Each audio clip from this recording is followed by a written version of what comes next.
How to create your Clickup account. So the first step is to simply go to clickup.com and then you're gonna get redirected to this page here.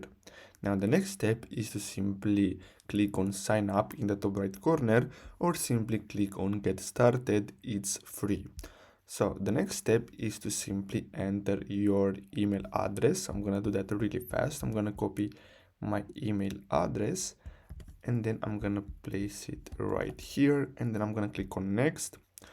And then the next step is to simply enter your full name and then simply create a password. So I'm gonna create my password really fast, and then what you're gonna have to do is simply click on this box here and then simply click on play with ClickUp. Now the next step is to simply wait, and then as you can see you're gonna receive a verification code.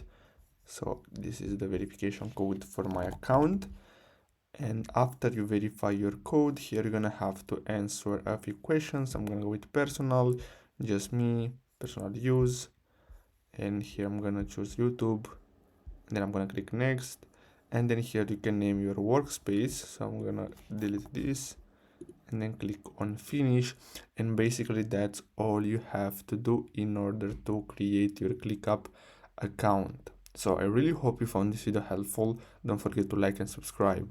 Thanks for watching.